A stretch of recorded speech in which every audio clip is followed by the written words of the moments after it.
Jadi kami akan tampilkan apa saja pertimbangan hakim dalam memutus pertama terdakwa Ricky. Inilah salah satu pertimbangan hakim kenapa Ricky itu dianggap ikut melakukan pembunuhan berencana. RR inisiatif mengamankan kedua senjata setelah mendengar keributan antara KM dan korban di Magelang dengan meletakkan ke dalam kamar anak FS, akan tetapi tidak mengamankan pisau. Ini dulu. Berarti hakim mengakui ini yang belum. Hakim mengakui ada keributan di Magelang. Oke, ada keributan di Magelang. Ada apa? Oke, apa alasan lagi? Oke, alasan kedua oleh hakim kenapa Ricky terlibat pembunuhan berencana. Pada saat menuju ke Jakarta, Ricky memindahkan kedua senjata tersebut ke dalam dashboard Lexus dan Ricky dan RR membantu meletakkan sesatunya di bawah kakinya. Oke, inilah alasan kedua menurut hakim kenapa Ricky itu ikut melakukan pembunuhan berencana. Oke, dan yang ketiga? Yang ketiga masih ada? Kita bahas dulu Bang, yang satu dan kedua, tapi yang ketiga sudah masuk. Yang ketiga, Ricky dan Kuat termasuk dalam istilah squad lama yang mengancam korban akan dibunuh jika naik ke atas pada saat di Magelang. Ini berarti ada sengketa lama. Ada sengketa lama. Ada apa squad lama ini? Yang mengancam korban tidak boleh naik ke atas. Gue nggak boleh masuk ke kamar kamu. Itu maksudnya itu. Ya. Richard, alasan keempat oleh hakim. Ricky dipanggil oleh Sambo dalam keadaan menangis. Maksudnya Sambonya yang menangis. Dan marah ke lantai 3 Saguling. Dan Sambo meminta Ricky untuk menembak, tapi Ricky menolak. Oke.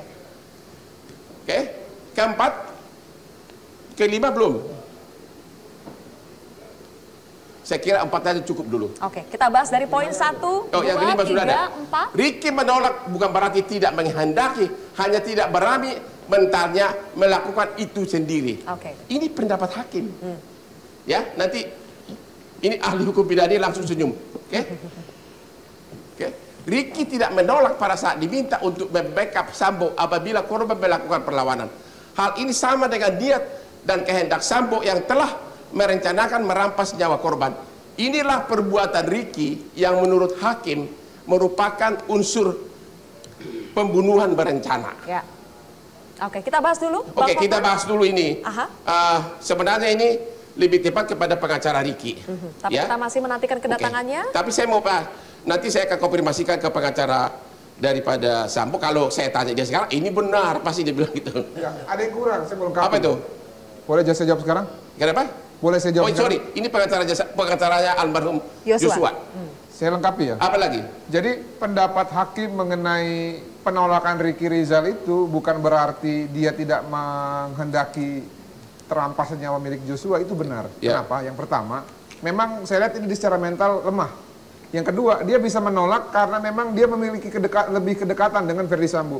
Dan yang ketiga, penegasannya, walaupun dia bilang dia tidak mau menembak, pada saat di Duren 3 setelah mereka menggiring nyawa anak klien kami untuk dibantai, ini kan sempat di luar dia. Dan dia tidak disuruh Ferdy Sambo masuk, namun dia masuk. Berarti apa? Dia merealisasikan janjinya bahwa akan membackup, tapi tidak siap menembak. Saya mau tanya dulu ke Pak Marwaras Siahaan yang hakim senior. Coba kembali dulu ke alasan pertama tadi. Ya. Alasan pertama. Gini Pak Marwaras, kan menurut hakim tidak ada pelecehan di Magelang, tidak ada masalah. Tapi kalau melihat hakim sendiri mengakui ini, ya, mengamankan setelah mendengar keributan antara Kuat dan korban di Magelang. Artinya apa? Hakim mengakui ada keributan di Magelang. Karena itu ini kalimat hakim ini. Ya, itu satu. Ya, satu lagi yang squad. Satu lagi. Alasan keberapa tadi itu? Alasan berikutnya? Enggak. Ini jadi. Ricky dan Kuat termasuk dalam istilah squad lama yang mengancam korban akan dibunuh jika naik ke atas pada saat di Magelang. Artinya, Ricky dan Kuat tidak ingin almarhum itu naik ke kamar. Ada apa? Pertanyaan saya kepada Pak Siahaan. Coba yang pertama lagi tadi. Yang pertama, Bapak sebagai hakim, kalau melihat ada keributan seperti ini di suatu tempat, berarti apakah Anda bersependapat bahwa memang ada peristiwa di rumah tersebut? Pemicunya? Pemicunya. Ya, saya kira dari rangkaian kejadian-kejadian, tentu saja hakim itu juga bukan hanya melihat fakta yang diketerangkan di dalam kesaksian, tetapi juga ada istilah yang disebutkan di KUHP, petunjuk-petunjuk yang dihubungkan satu sama lain, bisa dia menimbulkan keyakinan bagi hakim juga bahwa satu hal atau peristiwa terjadi. Jadi kalau misalnya ada rangkaian senjata diamankan dari pemilik senjata yang menjadi korban, tentu saja itu ada suatu maksud tertentu yang sudah... Pertanyaan saya begini, kan persoalannya kan apakah ada perselingkuhan, apakah ada pemerkosaan, ya? Apakah kok dihapus, jangan dulu? Atau tindakan sakit hati seperti kata hakim. Apakah Bapak sebagai mantan hakim dengan melihat fakta yang menurut hakim terjadi, ada bahwa memang di Magelang itu ada keributan? Ya, itulah saya kira tadi kalau kita hubungkan itu pasti kita akan mengatakan memang ada peristiwa terjadi.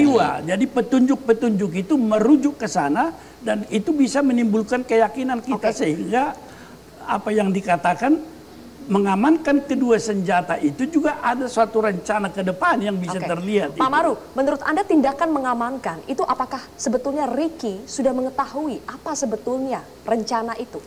Saya tidak tahu pasti bahwa itu, tetapi dia melakukan suatu prevensi bahwa Joshua tidak melakukan perlawanan. Siapa yang melakukan apa kepada Joshua kita tidak tahu kan, tetapi dia mengantisipasi supaya senjatanya diambil dahulu. Alasannya mengantisipasi, tapi kan persoalannya sebetulnya yang membawa senjata saat itu, keributan saat itu, Kuat yang membawa senjata.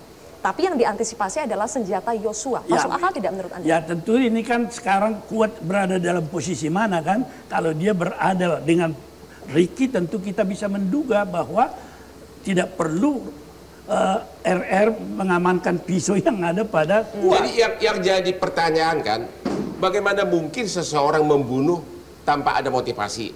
Dan tadi Anda melihat ini ada peristiwa keributan memang di Magelang, ya. Pak Jamin Ginting gimana pendapatnya? Dengan melihat adanya temuan fakta ini, ada keributan di Magelang. Dan juga dua ajudan ini tidak boleh si almarhum naik ke kamar atas. Apakah Anda sebagai ahli hukum bisa, apa komentar Anda? Apakah memang ada sesuatu yang terjadi? Kita nggak bisa mengatakan pemerkosaan, tapi ada sesuatu yang serius. Ya, saya mulai dari hal yang mendasar. Ini kata hakim loh, bukan kata saya. Oh iya, makanya saya mau analisis dari teori juga, Bang. Jadi ada suatu akibat, ada sebabnya. Di antara suatu akibat sebab ini ada peristiwa. Tidak semua peristiwa ini merupakan penyebab dari suatu akibat. Nah, kalau dikatakan ini akibatnya ini adalah orang mati, pertanyaannya apakah sebab pertengkaran itu mengakibatkan orang mati? Nah, atau ada pertanyaan berikutnya, apakah memang benar ada peristiwa pemerkosaan atau perselingkuhan? Nah kalau logis nggak pertanyaan itu? Kita masukkan sekarang logis nggak pertanyaan itu kalau melihat temuan fakta seperti ini? Ya, kita masukkan lebih sempit lagi. Akibatnya adalah adanya pemerkosaan. Apakah faktor ini penyebab dari suatu pemerkosaan?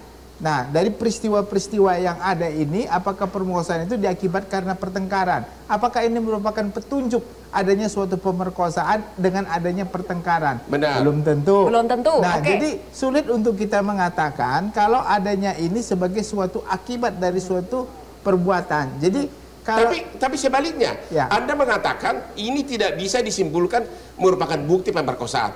Tapi di pihak lain juga, apakah ini bisa membuktikan bahwa ini awal dari pembunuhan berencana? Nah, kalau kita lihat ini sebagai satu sebab dari suatu akibat matinya orang lain dengan adanya pembunuhan berencana, sebab yang mana?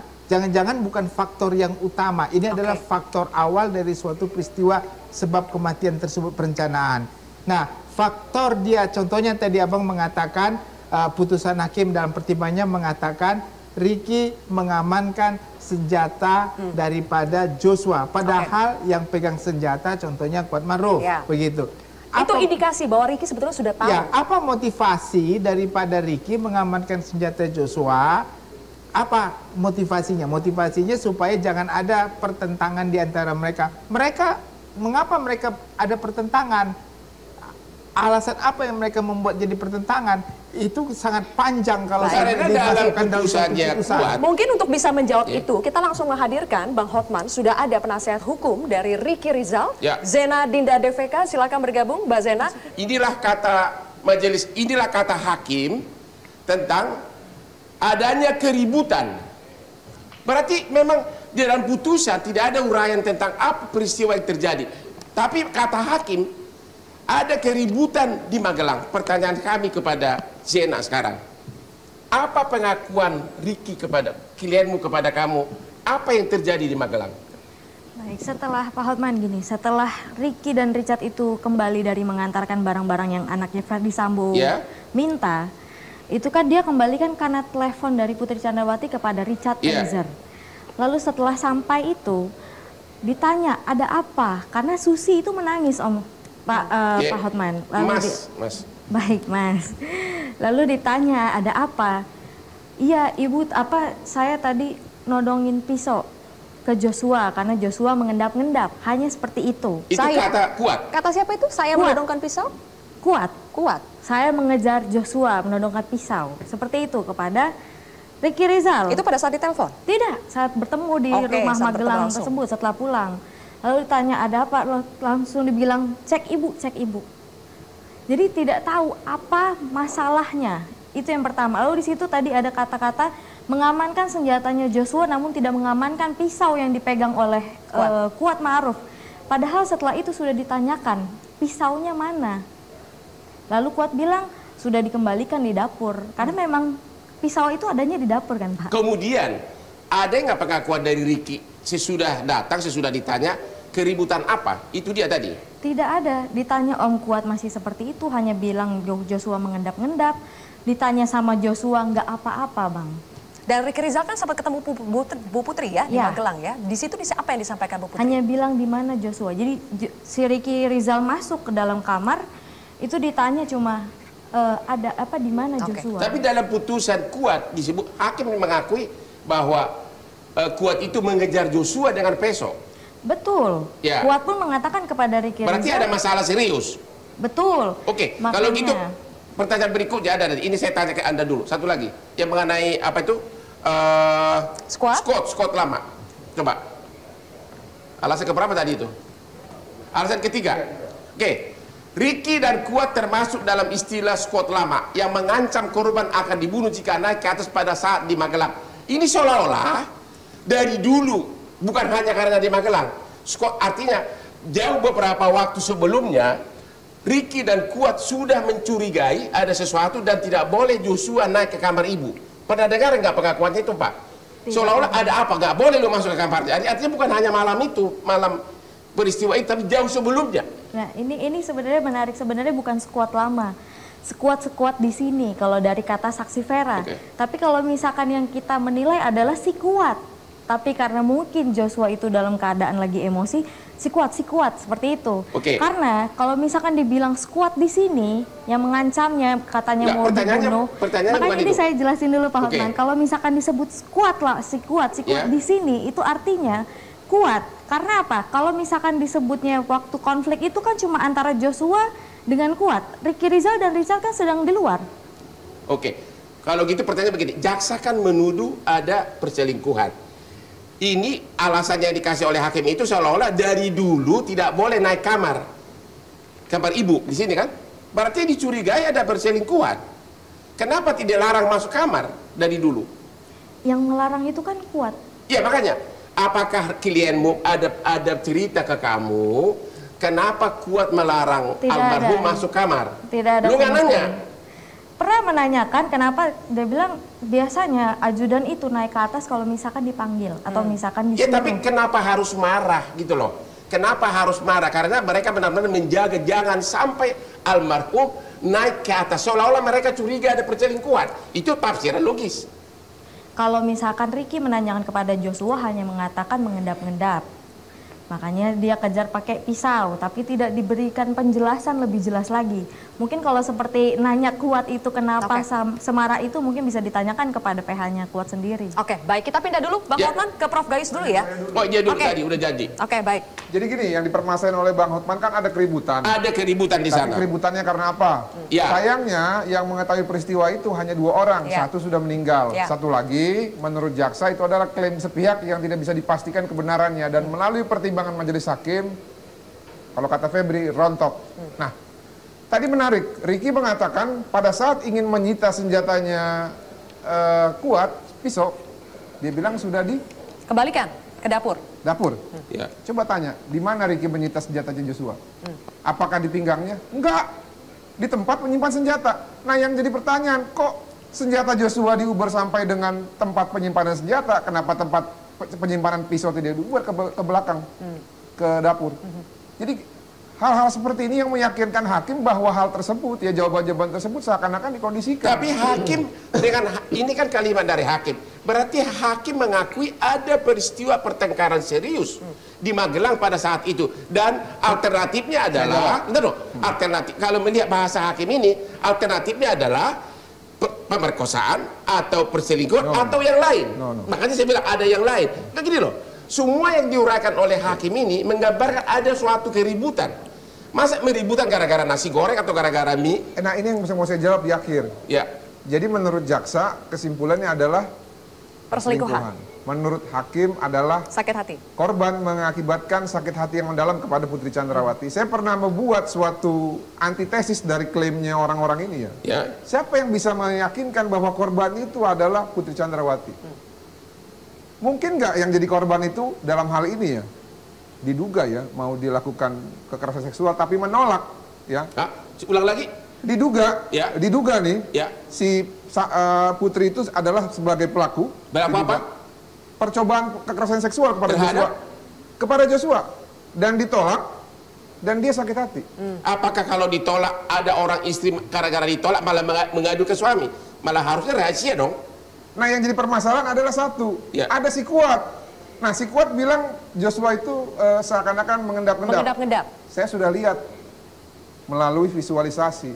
Ketika si Kuat ini merokok, dia hanya bisa melihat maksimal 2-3 anak tangga. Tinggi Joshua berapa tingginya? 178. Itu cuma 1 atau 2 langkah. Bagaimana dia bisa pastikan itu mengendap-endap? Makanya saya bilang ini semua pengkondisian. Dan pada saat itu memang yang membuat panik adalah Kuat, mungkin ya. Saya duga dia mau cari muka. Jadi ketika ada seseorang yang turun dari atas, dia tidak memastikan terlebih dahulu, namun langsung membuat keributan sehingga memaksa ya PC yang mungkin takut bahwa yang dikatakan hakim itu mungkin terbukti, sehingga memfitnah Joshua. Menurut saya itu yang paling masuk akal. Apalagi? Karena ada provokasi dari Kuat, ada impian seperti itu. Pertimbangannya apa yang memberatkan dia? Ada kata-kata duri. Putri Chandrawati untuk melaporkan duri dalam rumah tangga. Prof Gayus, apakah duri dalam rumah tangga itu adalah menjadi petunjuk ada Kuat sebagai provokator di situ? Atau ada masalah serius di rumah itu? Paling mendasar adalah 2 elemen penting untuk mengukur sebuah peristiwa hukum, termasuk peristiwa kejahatan yang disebut perencanaan, yaitu yang pertama adalah niat, yang kedua motif. 2 ini saja ukurannya. Dengan niat dan motif yang tidak pernah selesai tadi malam, ini prinsip sebenarnya motif ini. Mari kita bahas. Jadi kalau bagi saya 2 elemen inilah juga tidak hanya prinsip.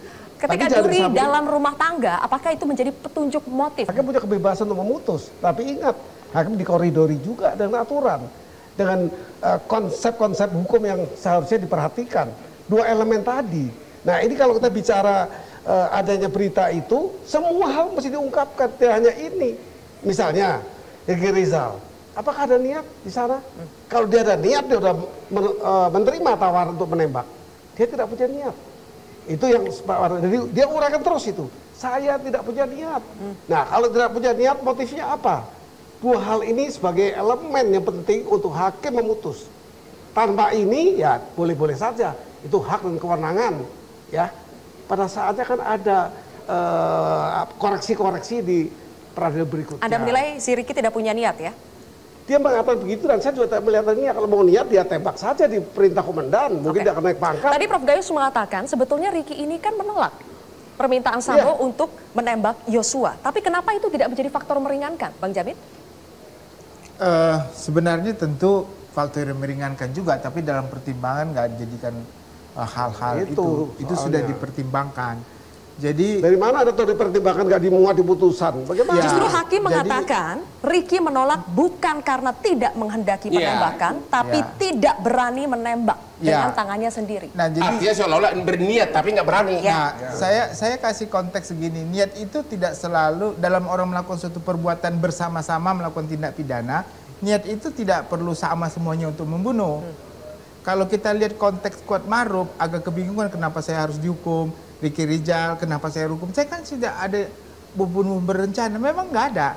Niatnya itu adalah dalam rangka niat untuk membantu melakukan perbuatan pidana. Bukan untuk membunuh, tapi membantu melakukan tindak pidana. Niat membantu melakukan tindak pidana, apakah pantas diganjar 13 tahun dan 15 tahun? Nah itu pasal 55 memang begitu. Orang yang turut serta melakukan suatu perbuatan pidana karena dia niatnya adalah membantu karena orang melakukan karena dikaitkan ke 340. Ya, itulah makanya dia dipidana. Tapi nggak semua orang mengerti. Orang hukum nggak semua juga orang mengerti. Apalagi seperti Kuatmaruf. Saya kan nggak ada. Memang karena dia nggak ada niat untuk membunuh Joshua secara langsung. Tapi dia niatnya membantu FS. Niat membantu saja sudah salah ya? Melakukan, iya itulah. Mbak Zena, niat membantu saja sudah salah. Ini tadi di pertimbangan hakim diubah lagi, nggak sesuai sama fakta persidangan. Fakta persidangan nggak ada yang mengatakan bahwa ditanya dulu menembak baru mengamankan terus backup baru tidak ditolak amankan dan backup. Padahal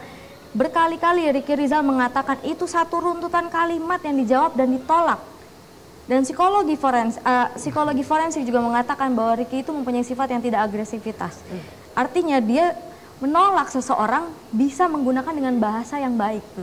Artinya dia menolak, menembak, mengamankan, membackup, dia menjawab tidak berani, tidak kuat mental. Itu cara dia menolak dengan cara yang baik. Seorang jenderal, Bribka berani menolak. Bahkan di replik jaksa untuk obstruction of justice, Ricky menjadi role model karena bisa menolak.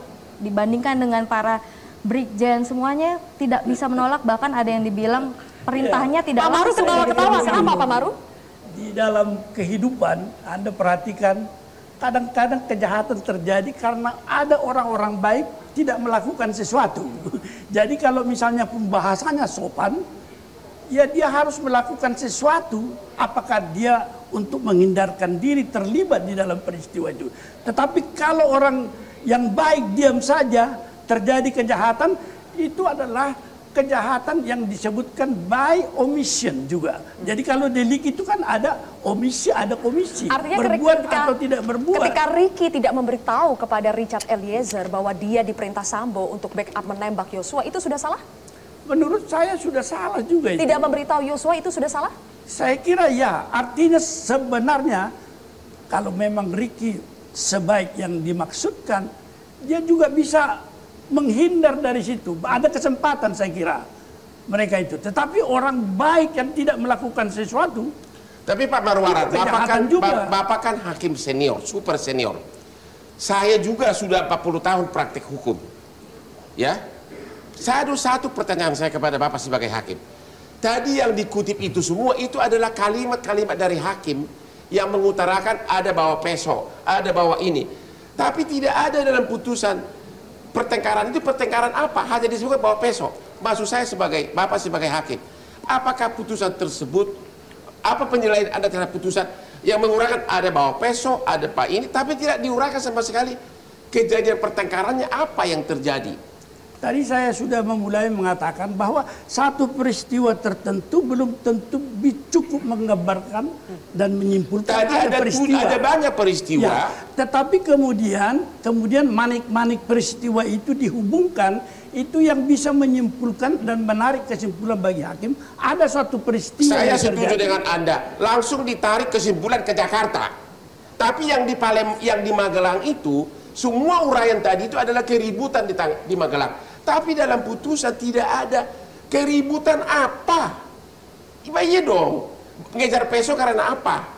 Terus pistolnya diamankan karena apa? Saat itu maksud saya tidak mengatakan bahwa ada pemerkosaan, tapi hakim mengatakan ada beberapa keributan ABCD, tapi tidak ada uraian peributan apa. Perlukah itu dijelaskan, Pak Farouk? Sebagai hakim, saya kira kadang-kadang kan ini time frame dari peradilan yang begitu singkat ya, dan dia harus memberikan kesempatan dalam due proses terhadap semua pihak untuk mengungkapkan masalahnya. Kadang-kadang hakim itu kan dikejar oleh tapi kan orang mau hukuman mati sampai 20 tahun. Time limit untuk kalau dia tidak berhasil mengambil keputusan, kalau lewat masa penahanan yang terakhir dari Mahkamah Agung perpanjangan, dia harus di luar tahanan. Itu adalah suatu ancaman besar bagi hakim, sehingga kadang-kadang kalau dikatakan ada kelalaian menguraikan itu bisa diterima itu. Karena peristiwa seperti ini kompleksnya, banyak orang yang menyembunyikan. Saya katakan Pak, tadi. saya sebagai pengacara saya mau tanya. Saya tidak berpihak kepada siapapun, tapi ini ada diskusi hukum. Peristiwa-peristiwa itulah yang dipakai sebagai alasan pembunuhan berencana. Tapi peristiwa itu apa? Tidak diuraikan dalam putusan, itu maksud saya. Kalau ada begitu banyak tadi uraian yang memberatkan Ricky, itu kenapa? Mungkin ini bisa disimpulkan ya. Jadi Pak Maru, sekali lagi, pentingkah segala motif, uraian terkait dengan motif itu dibuktikan? Atau tidak perlu fokus saja ke unsur pembunuhan berencananya? Ya saya kira merupakan rumus itu, bahwa satu pertimbangan untuk sampai kepada konklusi harus dirumuskan dengan apa yang dikatakan voldoende gemotiveerd, dipertimbangkan dengan baik. Tapi saya belum bisa menyimpulkan karena saya hanya membaca tadi, mendengar dari uraian ini kata hakim loh, bukan kata Hotman. Dari TV kan, bahwa Anda bisa melihat itu. Saya kira berbeda dengan cara saya melihat tadi. Tetapi bagi saya ada hal yang tidak harus dituliskan, tetapi rangkaian itu sendiri speak for itself. Ya kan? Baik. Dan kembali lagi ke Ricky tadi, Pak Maru, ketika Anda melihat bahwa Ricky sudah tahu akan ada sesuatu tapi tidak memberitahu, itu artinya sama saja ya? Orang baik tapi tidak memberitahu itu sama saja? Orang tidak menolong saja orang yang dalam satu peristiwa. Itu kejahatan. Itu kejahatan, Mbak Zena. 351. Itu kejahatan. Itu kejahatan, kata Mbak Zena dan juga Prof. Gayus. Boleh ditanggapi? Dengan keterangan saksi Richard Eliezer mengatakan waktu Ricky ngomong dipanggil Bapak, mukanya pucat. Takut, bingung. Jelas Ricky Rizal takut. Menolak saja menurut dia itu udah luar biasa. Ricky juga manusia biasa, ada rasa takut. Makanya kemarin kita juga menghadirkan ahli psikologi forensik, karena itu kita buktikan ada traumatis juga untuk Ricky Rizal. Makanya kalau misalkan dibilang pembiaran, yang dituduh berbuat aja nasibnya begitu, apalagi yang tidak berbuat. Jadi Prof. Gayus, kalau mengetahui tapi tidak mencegah perbuatan terjadi, apakah itu artinya memiliki kehendak dengan yang sama dengan Sambo untuk menghilangkan nyawa Yosua? Pasal mengatur ini disebut sebagai lex imperfecto. Artinya apa? Tidak lengkap. Dia mengatur untuk harus menolong atau harus berbuat, memberitahu, tetapi tidak ada sanksi. 108 itu nggak ada sanksi itu, sehingga ini dianggap satu pasal dan ayat yang tidak bisa berguna. Ini, jadi untuk hal itu, kenapa nggak menolong, kenapa nggak beritahu, itu dianggap tidak ada, karena hak dan kewajibannya itu tidak bersanksi. Walaupun dia menyebut itu hak atau kewajiban, tidak punya sanksi. 108 itu menyebut begitu. Jadi orang yang mau memberitahu tidak memberitahu, tidak ada sanksi. Ya. Tidak ada sanksi, Bang Jamin? Gini ya, kita harus bedain antara hukum acara dengan hukum pidana material. Kalau 108 KUHP itu hukum acara pidana. Saya baca mengatakan menentukan adanya hak setiap orang untuk melaporkan tindak pidana jika dia mengalami, melihat dan menyaksikan atau menjadi korban peristiwa pidana tersebut. Jadi setiap orang itu punya hak untuk melaporkan. Tapi orang yang bertugas di bidang keamanan wajib untuk melakukan. Jadi Ricky sebagai polisi, Ricky sebagai polisi itu wajib memberitahu kalau misalnya ada tanda-tanda kejahatan. Ya, dia di bidang keamanan bukan polisi. Dia mempunyai kewajiban untuk melakukan tindakan. Contohnya seorang satpam, seorang polisi melihat ada orang pencuri, kalau dia diam aja kena sanksi. Tapi kalau warga negara yang nggak punya bidang keamanan seperti itu, dia dibiarin aja. Tapi kan pasal 531 KUH pidana jelas barang siapa tidak berbuat melihat suatu kejahatan terjadi, kena hukuman 4 bulan penjara, benar nggak? Nah, ini kita masuk pidana material. Ya. Tadi hukum acaranya kan, Ya. berkewajiban. Karena Apakah kalau pasal itu harus yang diterapkan kepada hukum Ricky? acara kan nggak ada sanksi pidana kalau hukum Ya, acara. benar. Yang ada adalah Nggak, pertanyaannya peraturan. apakah pasal 531 ya kalau dianggap Ricky membiarkan, apakah pasal 531 yang harusnya diterapkan yang cuma 4 bulan masa hukumannya? Bisa diterapkan. Dia melihat sendiri seseorang dalam keadaan terancam. Ya. Dia tidak melakukan pertolongan terhadap orang tersebut, padahal dia tahu terancam. Tapi sambil menjaga diri dia supaya tidak terancam. Kalau diri dia juga dalam terancam, dia nggak bisa kenakan 531. Ya, jadi contohnya orang mau bunuh diri di atas apartemen, dia bisa menangkap orang tersebut, tapi dia tidak melakukannya. Saya begitu. sependapat ini. Nah, Saya itu yang 531. Ricky dari awal, from the start all the way to the end, sudah mengetahui ada 2 jalan. Tadi dia mencegah. Kalau dia tidak sanggup, dia harus melapor. Karena dia sebagai anggota polisi, tahu dia hukumnya itu. Itulah kalau itu yang diterapkan, karena pasal 531 KUH pidana cuma 4 bulan penjara. Ini 13 tahun. Dia tidak mencegah itu berarti secara diam-diam dia menyetujui itu. Dia menyetujui itu, karena tidak mencegah. Jadi maksudnya kata menolak itu menyetujui, saya baru tahu itu.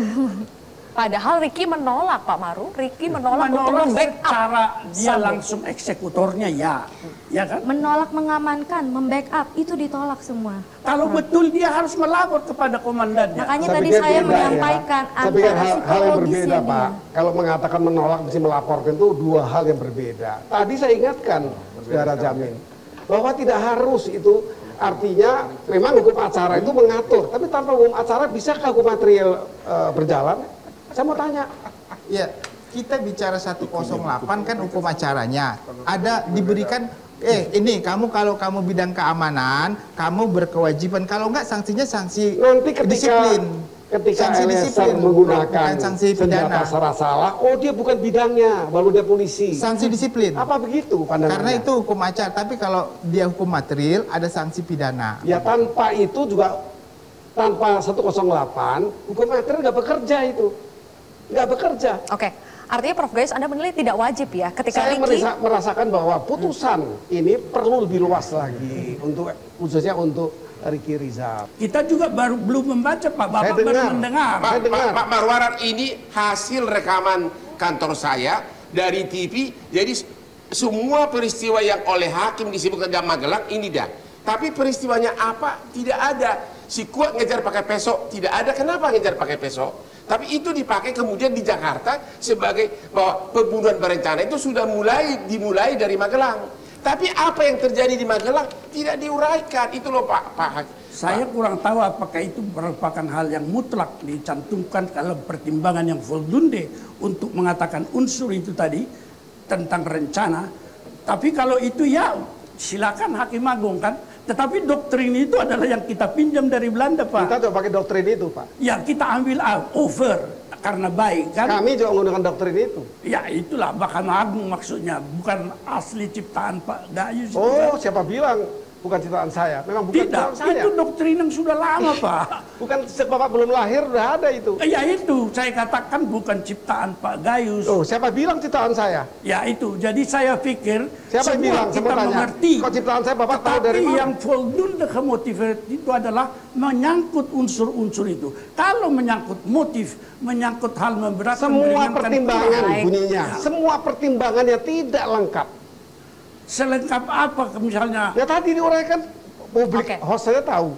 Ya, jadi Hotman kan melihat apa yang dikutipnya itu. Bukan Oke. Pak Hotman ya, bukan. Umum memahami bahwa tidak lengkap. Semua bertanya Pak, tidak jelas. Saya belum mendengar peristiwa itu baik. ya. Oke. Sorry itu Mbak Zena, apakah Anda Bapak, melihat karena Bapak kan aliansi, Bapak kan kelompok-kelompok yang memberontak. Di mana saya memberontak? Ya Bapak bergabung dengan suara di luar. Tidak, saya objektif saya. Saya itu objektif, sama Pak. Tapi kenapa ada tuduhan bahwa saya di luar itu menjadi saya kurang tahu Oke, ini, Pak. baik. Ayo sini. Baik, kita berikan tepuk tangan Tidak dulu. ada alasan tuduhan seperti itu. Masih ada Sebagai perdebatan, mantan Mbak? Hakim Agung yang harus objektif, tidak ada alasan untuk menuduh itu. Oke. Saya menduga Bapak suaranya seperti itu. Oke, kita tidak berbicara personal ya. Kita lihat kalau misalnya Mbak Zena ada peluang ketika pertimbangan majelis hakim tidak lengkap, apakah Anda melihat ini adalah peluang untuk supaya Ricky bisa banding dan bisa lebih ringan di tingkat selanjutnya? Kalau itu pendapat Bapak yang tidak sesuai dengan apa yang kami lakukan, apa namanya? Boleh kita lanjutkan dulu, Mbak Zena? Boleh ditahan dulu? Saya ciptakan. Nah, Bapak bilang saya ciptakan. Kapan saya mengatakan dan ada orang mengatakan itu? Saya belum lahir, bahkan Bapak belum lahir pun. Agar diskusi kita lebih maju, boleh kita minta tanggapan dari Mbak Zena, silakan. Anda melihat celah supaya Ricky bisa ringan hukumannya di tingkat selanjutnya? Tentu, karena juga banyak gak sesuai sama fakta persidangan juga, mengambil yang tidak sesuai fakta persidangan. Lalu buat apa saksi sebanyak itu dihadirkan kalau tidak berdasarkan fakta persidangan? Fakta persidangan mana yang menurut Anda paling tidak sesuai yang tapi dikutip oleh hakim? Kalimat yang di lantai 3 itu. Dibilang hanya menolak, pertanyaan pertama menembak. Berani menembak atau tidak? Dijawabnya tidak berani, tidak kuat mental. Lalu mengamankan, membackup artinya iya, karena tidak dijawab. Padahal sudah berkali-kali itu dikatakan oleh Ricky Rizal dari keterangan terdakwa maupun keterangan Ricky Rizal sebagai saksi. Itu satu runtutan ditolak. Lalu dikatakan bahwa saya tidak kuat mental. Di situ aja dia sudah seorang bribka menolak seorang jenderal aja sudah luar biasa. Yang kayak tadi kata Bang Martin bilang, Ricky Rizal masuk tanpa dipanggil. Lah kan yang manggil Kuat Maruf. Berarti kalau misalkan Kuat Maruf tidak salah, harusnya benar sesuai Ferdy Sambo mengatakan manggilnya cuma Joshua, harusnya Ricky Rizal tidak ada di dalam. Bagaimana dengan kata hakim bahwa Ricky Rizal ngapain ikut ke Duren 3, kan harusnya balik saja ke Kan sudah sesuai fakta persidangan, Daden mah disuruh Putri Chandrawati panggil Ricky, suruh antar saya isolasi. Itu yang pertama tahu isolasi siapa? Daden. Daden yang manggil Ricky samperin baru. Dan tahu di mana di Duren 346 itu sesuai semua keterangan terdakwa. Saat sudah ada di mobil, ditanya mau kemana Bu, isolasi di mana? 46, itu sesuai. Jadi Putri yang mengajak Ricky, bukan Ricky yang berinisiatif untuk ikut ke Duren 3 ya? Betul. Oke, ada satu lagi Bang Hotman, ini juga hakim mengatakan bahwa ada penguatan ketika dijanjikan uang kepada Ricky, Kuat Ma'ruf dan juga Richard Eliezer, itu memperlihatkan bahwa menguatkan peran Ricky, makanya Sambo dan Putri menjanjikan uang kepada mereka. Apakah bisa dilihat begitu Bang Jamil? Ya, pengetahuan faktanya uang itu kan belum juga diserahkan kan. Baru... Dan itu ditawarkan sesudah pembunuhan atau sebelum? Itu ya, perlu. itu setelah artinya jadi bukan motif pembunuhan setelah itu baru ditawarkan. Tapi intinya begini, saya mau bicara tentang Ricky, mungkin berbeda juga ya. Ricky ini kan jelas dia ada pertama karena terkait dengan penyimpanan senjata yang dimasukkan dalam dashboard ya. Lalu senjata tersebut juga masih ya dalam faktanya masih dibawa juga ke Duren 3 ya. Nah ini yang menjadi pertanyaan, siapa senjata itu kok bisa sampai ada di Duren 3. Nah, siapa yang satu-satunya mengetahui senjata itu ada di situ? Ya tentu si Ricky. Tapi itu saya baca dalam putusan, senjata itu sudah mulai dari peristiwa di Magelang. Ya kan sampai ke Duren 3. Makanya itu tidak diuraikan di Magelang itu ada apa lagi-lagi di situ. Iya, bentar dulu Bang. Kita bicara tentang senjata yang nyampe di Duren 3 dulu. Bentar dulu. Bapak jangan maksud saya. Bapak kan harus bicara senjata di Duren 3. Senjata itu adalah yang dibawa dari senjata dari almarhum yang dibawa dari Magelang. Ya. Oleh majelis itu dipakai sebagai alasan bahwa sejak dari Magelang sudah terjadi pembunuhan berencana. Tapi yang di Magelang tidak diuraikan kenapa senjata disimpan. Kalau abang keributan apa gitu loh. Kalau abang bicara itu, nanti saya bicara teori lagi Bang. Ya kalau bicara itu lagi mengenai pertimbangan majelis, kenapa nggak dicantumkan? Saya kasih contoh lagi nanti. Saya kasih simpel saja lah. Yang kemarin saya sudah katakan, ada orang berantam, berantam lalu dipukul.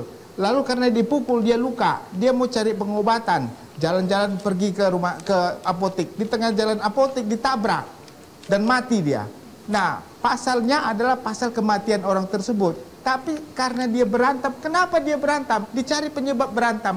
Nggak akan hakim tidak akan itu contoh Bapak tidak tepat dalam pertimbangan hakim ini. Karena ditabrak. Bukan, yang kita persoalkan dalam putusan hakim diuraikan banyak peristiwa di sana. Nah, tapi tidak diuraikan Artinya cuma sepotong gitu loh. Ya, itu juga tadi kan sepotong ada orang berantam. Ya. Tapi dia tidak menjelaskan dalam pertimbangan hakim kenapa orang itu berantam, apa karena mereka kalah judi atau enggak. Cukup saja. Itu contoh yang sangat beda karena senjata dari dia bilang gini, sudah mulai dari Magelang diamankan senjata itu. Artinya kata hakim, niat pembunuhan berencana itu sudah mulai dari Magelang. Tapi tidak di Magelang itu peristiwanya apa? Tidak diuraikan. Jadi beda dengan contoh Bapak tadi. Niat perencanaan itu bukan di Magelang, Bang. Perencanaan itu kalau dengarin putusan hakim itu adanya di Siaguling lantai 3. Hakim mengatakan sudah mulai dari mulai Magelang.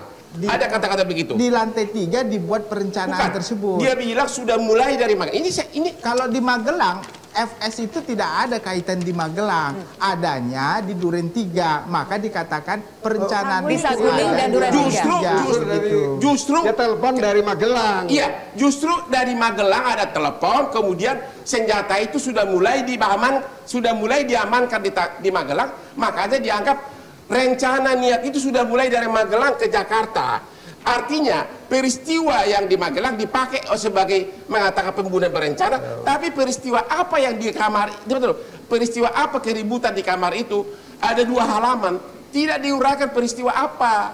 Di segmen terakhir ini kita sekali membahas soal motif yang tidak teruraikan tadi menurut Prof. Gayus dan juga yang lain, ada yang tidak teruraikan. Apakah itu akan mempengaruhi, ada implikasi hukum ke depannya? Lebih tepatnya peristiwa itu tidak diuraikan. Bang Jabir.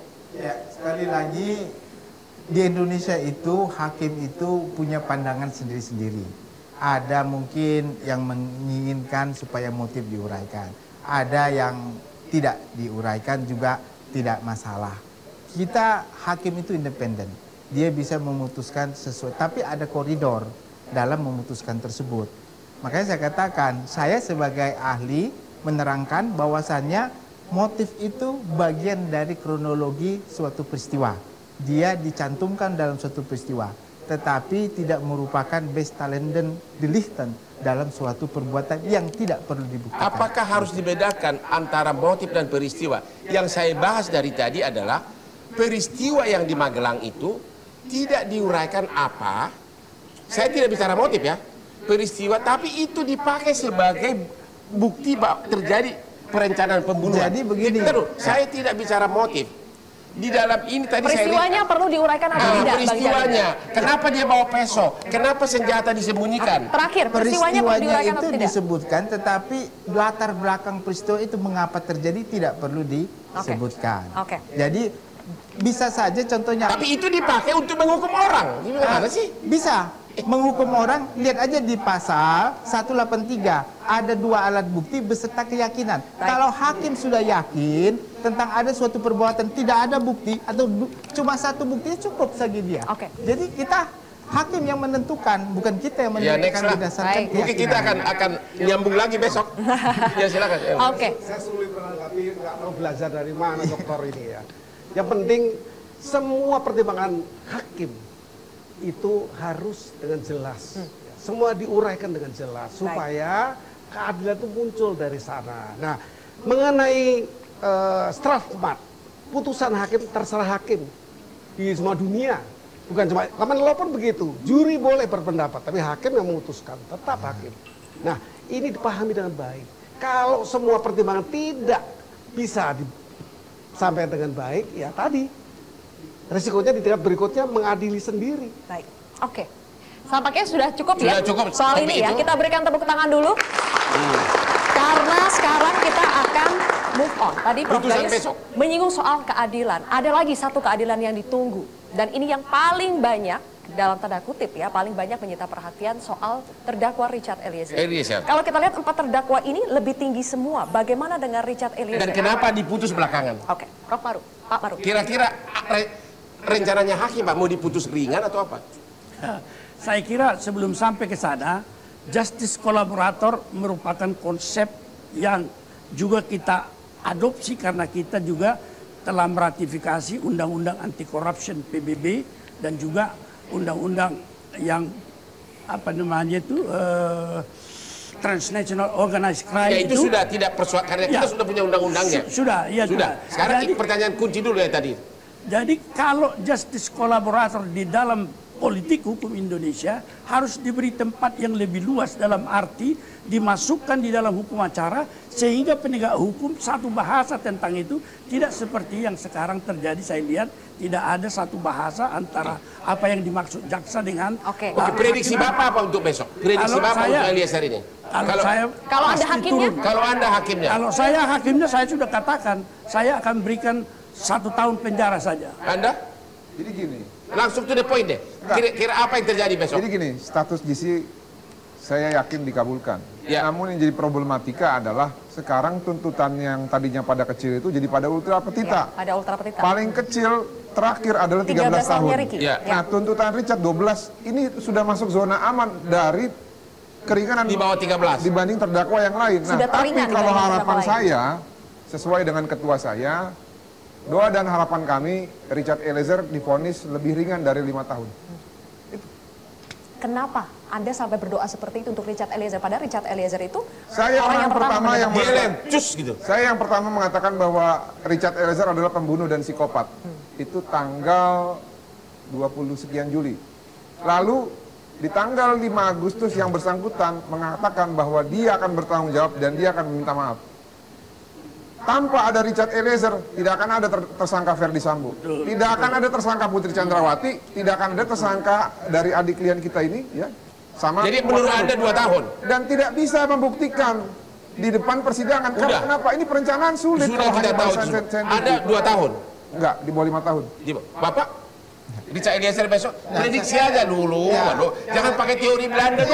Enggak, saya harus, karena kan saya orang akademisi, saya harus ngomong secara teori juga. Artinya begini Bang Hotma, ini kita putusan itu fungsinya buat apa? 1, kepastian hukum. 2, kemanfaatan. 3, memberikan keadilan.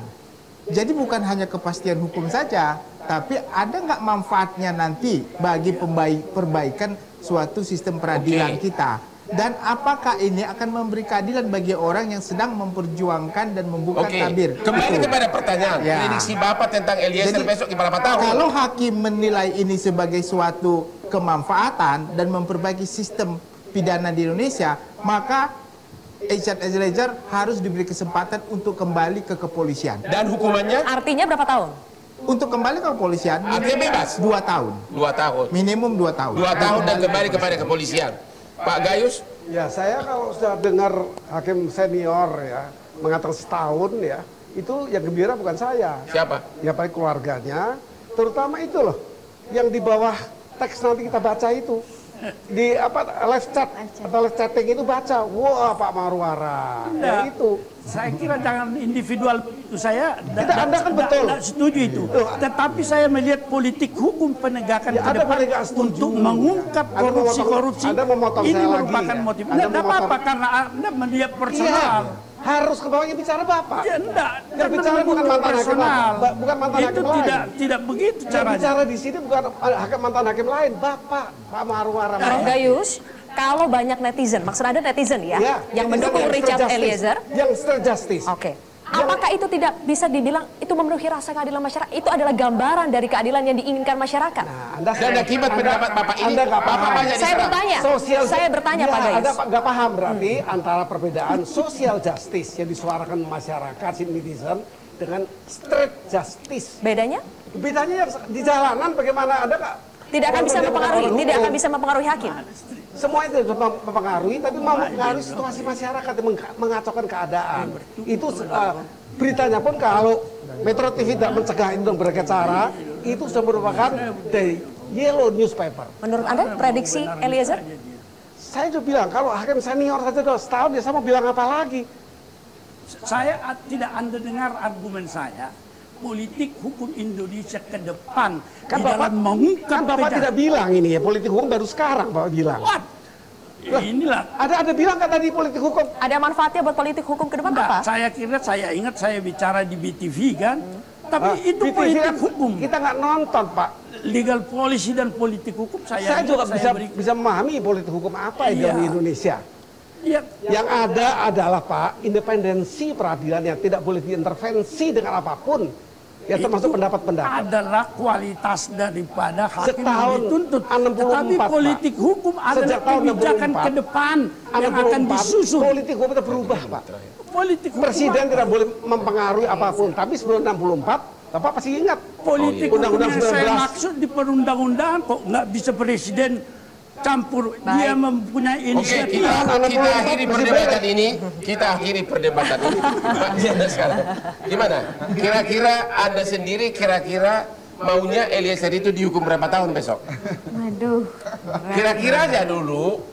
Kalau kan melihat sengaja hukuman mati dulu 20 tahun, 15, 13. Terakhir Eliezer, kira-kira berapa tahun? Anda kan pengacara juga. Iya berat juga sih ini Pak. Kalau misalkan disuruh Anda mengatakan masih memprediksi. lebih ringan. Ya mungkin lebih ringan. Ya, oke.